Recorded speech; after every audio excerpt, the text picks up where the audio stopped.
Channel 10.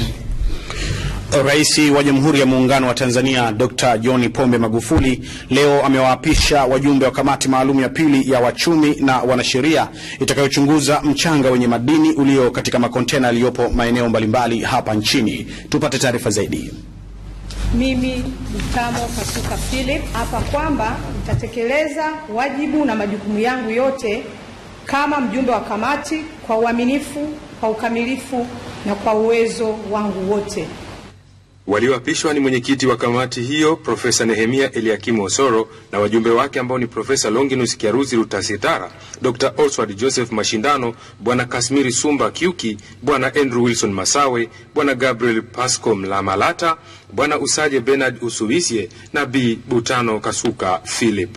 Akizungumza baada ya kuapisha wajumbe wa kamati hiyo, Rais Magufuli amesema ameunda kamati hiyo ili ifanye uchunguzi wa kina utakaobaini aina ya madini yaliyo ndani ya mchanga huo, thamani yake, kiwango cha kila aina ya madini, uzito wa mchanga unaowekwa ndani ya makontena na pia kujua ni makontena mangapi yamepitishwa tangu mwaka 1998.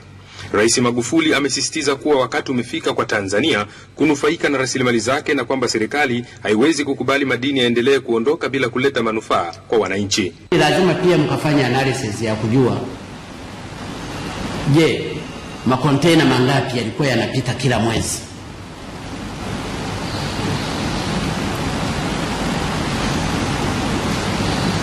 Je, ni 1000? Je, ni 100?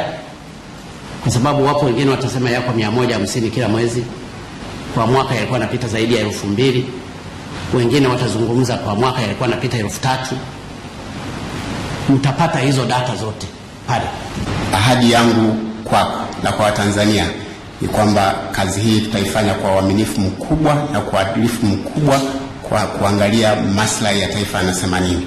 Naomba niseme asante sana na Mungu akubariki sana. Wakati huo Rais Magufuli amepokea ripoti ya mwaka 2015 mwaka 2016 ya utendaji kazi wa taasisi ya kuzuia na kupambana na rushwa yani TAKUKURU iliyowasilishwa kwake na mkurugenzi mkuu wa TAKUKURU Kamishna Valentino Mlowola, inayoeleza kuhusu mafanikio ya kuzuia na kupambana na rushwa, mfumo wa utendaji wa kazi wa TAKUKURU na changamoto zilizojitokeza. Katika eneo la kuokoa fedha za serikali kutokana na operesheni zetu mbalimbali, ukikompea uliopita tulikuwa tumeokoa bilioni 7, lakini kwa sasa kwa kipindi hiki baada ya kuingia awamu ya 5 ya serikali hii imepanda kuanzia bilioni 7 mpaka bilioni 53.9. Rushwa ni kansa,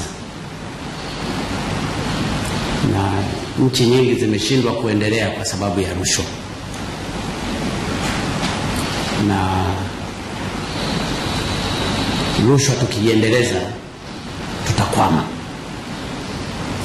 Kwa hiyo ni waombe wa Tanzania na vyombo vyote vinavyohusika vitoe ushirikiano mkubwa. Ezekiel Mambopo, Dar es Salaam.